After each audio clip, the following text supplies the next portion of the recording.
தமிழ்நாட்டிலே துணை முதல்வராக பணிபுரிந்து வருகின்றேன். இந்த சூழ்நிலையில நான் இந்த விருதுக்கு கிட்டத்தட்ட 2000 மனு செய்திருக்கின்றேன். ஒரு 2 வருடம் செய்வேன், இடையில விட்டு விடுவேன். அதற்கு பிறகு ஒரு 5 வருடம் திரும்பி 2 வருடம் செய்வேன், விட்டு விடுவேன். அவ்வாறு விட்டேன். இப்போ இது neck of the time, because the next year my position will be varied. Suppose I have to be appointed as a committee member in the award committee, so thereby I have no chance for applying the next year. So அதனால இந்த வருஷம் last ஒரு apply பண்ணிடுவோம்னு apply பண்ணேன். இந்த ஆண்டிலும் கிடைக்காது. எவ்வளவு அமைச்சர்கள் மாறி இருக்கின்றார்கள், எவ்வளவோ அமைச்சரவை இருக்கிறது.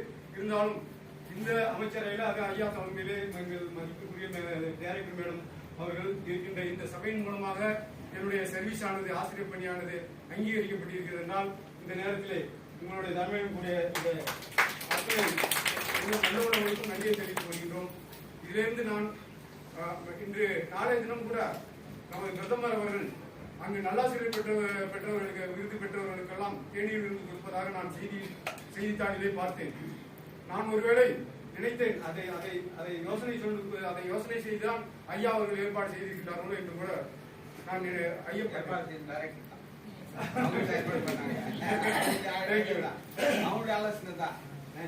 ஏன்னா இதுவரை சரித்திரத்திலே இல்லாதது.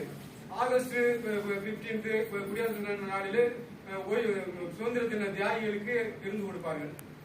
ஆனால் ஓய்வு பெற்ற ஆசிரியர்களுக்கு, விருதாளர்களுக்கு ஒரு விழா நடத்தி அங்கே பரிசு கொடுப்பதோடு முடிந்து விடுகிறது. ஆனால் ஒரு படி மேலே சென்று இதுதான் கிரியேட்டிவ் திங்கிங் என்று சொல்வார்கள்.